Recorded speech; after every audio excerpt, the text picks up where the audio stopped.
Good morning. I apologize for being late with videos. I've been getting a lot of overtime at work and getting a lot less sleep because of it.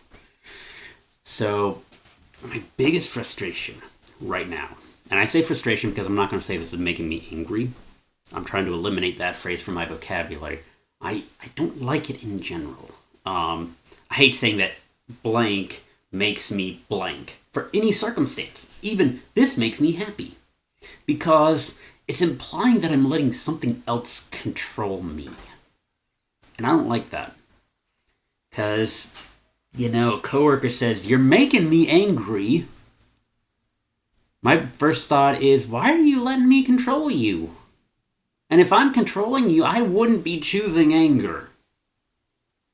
So I've been working on eliminating that from my vocabulary. Plus, it means that if I say that I'm frustrated, that is a reaction, not a choice. Anger is and always will be a choice.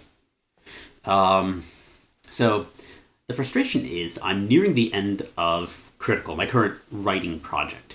It's almost 500 pages long, manuscript. Biggest thing I have ever written. Over 140,000 words. And I've written this to be sort of a gender-bent, Adam Punk, Les Miserables set in the 1950s, 1960s.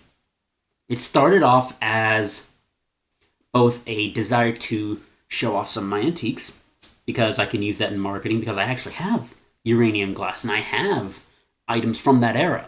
My mixer is from the 1950s, and I think it's awesome. Some of the best recipes I found came from the included cookbook. But then it grew into some of the frustrations I had with any depiction, any movie about Les Miserables, because it really downplayed women's roles of the time. Any woman worth naming in the book is either a severe opportunist, dies, or is arm candy for the guys who live. So, of course, my brain has to say, well, what if we reverse that thought? So, I now have this Adam Punk gender bent Les Miserables set in the 1950s, 1960s, and I just passed the events that we would parallel with the barricade. In the original book, everything just sort of trickles out, fades away, does its own thing. There's no real unity of closure. No one really becomes friends, aside from Cosette and Marius Pontmercy. The only people that had definitive closure were people who died. Because you can't really say that did or didn't or might have happened. They're dead. But I'm trying to balance the fizzled out ending with the 1950s, 1960s era of the golden future. Where, as bad as everything is, look at what technology's doing. Look at what science is doing. You see what they thought of the future. There were flying cars. There were magical devices that let us communicate with anyone, anywhere in the world. And we had so much leisure time because everything was taken care of for us. It was just a golden age of prosperity, we believed. But also combining that with our mentality nowadays, where everything is broken, everything is going to be broken, even the hero is broken, even the villain is broken, so good and bad have to become some sort of objective idea rather than solid guideposts to wrap a life around. And that's hard. That's hard to do. Especially where, if you're following along with Les Miserables, the original book, then every character is needed and necessary. Every character is written so rich and fully that you can't say Eponine's not that important or Javert's not that important. Heck, once you read it and study it for a bit, you can't even identify who the real protagonist and antagonist are. It focuses on Jean Valjean, but we're talking about a guy trying to fix his life after something bad happened.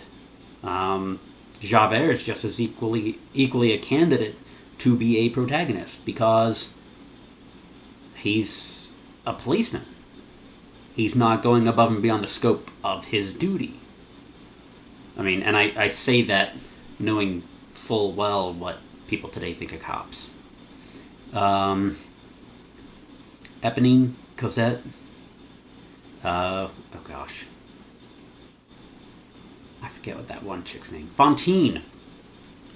Even Fantine and the Thénardiers were written well enough that they all became very strong characters in this tapestry.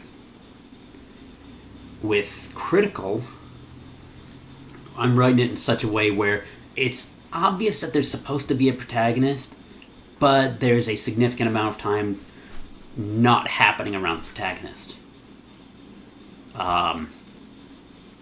I've got Joyce Glazier, who is sort of it's the Jean Valjean prototype.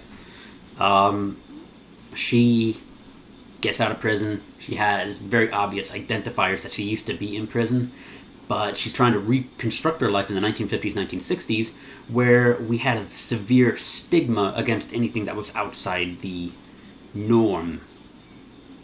Anything outside the status quo, which we're coming back to that socially, societally. We're just cycling back. We're just choosing different names and tags and stuff for it. Same problems. But it's equally interesting because I find myself drawn to some of what we would call lesser characters. And it's because of how much I love the original book of Les Miserables. But it's also 2016, where you pretty much can't market an effective book without some romance. There has to be the perfect guy, and there has to be the broken, homely, plain Jane gal who somehow gets enraptured by the perfect guy, and it all makes wonderful sense.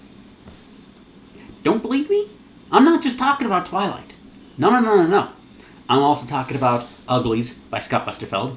I'm talking about the Leviathan trilogy by Scott Westerfeld. I'm talking about Halo by Alexandra Adornetto. I'm talking about Divergent series. I'm talking about all these other books where it is a considered low female who gets the serious upgrades. Can we stop with that? I mean, it would be chauvinistic and rude for us to have some book where it's a low guy, pawn. Joe Blow down the street working the crummy factory job who somehow gets a queen.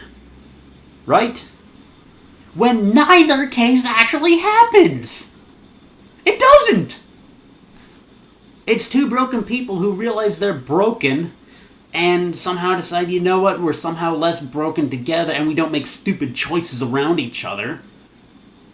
And somehow there's something complete from it. My goodness, no wonder divorce rates are so high. We're trying to create an ideal that doesn't exist.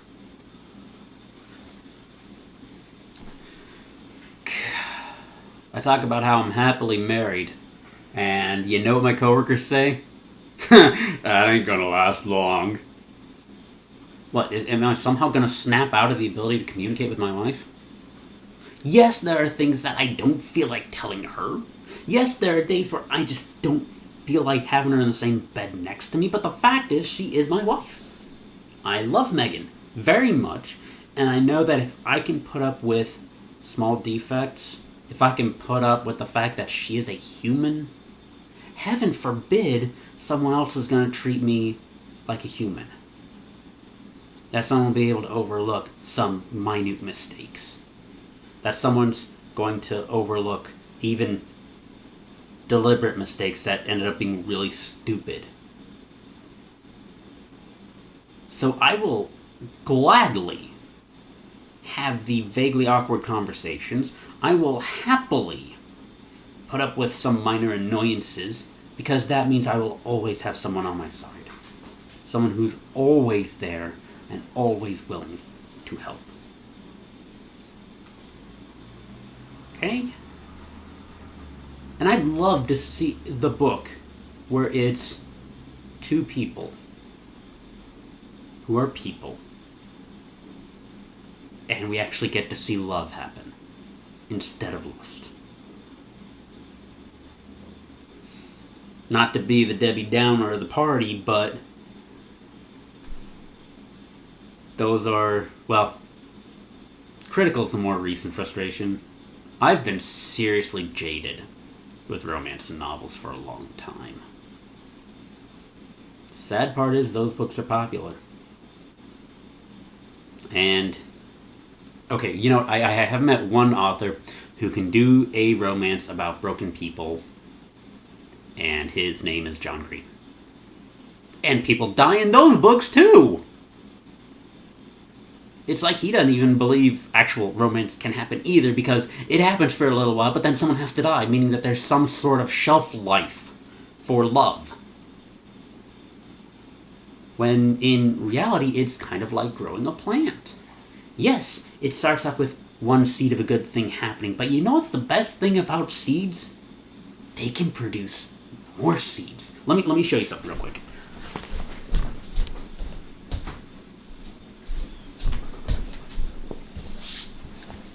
This is an ear of popcorn.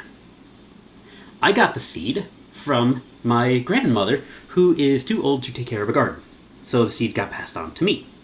And I planted some of them just to see if anything would grow. These are about 20 years old. And you know what? Something grew from it. From one seed, I now have a lot more seeds.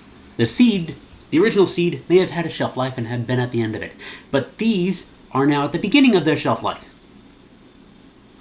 So stop thinking you have to find something perfect and realize your marriage and love is something you must maintain.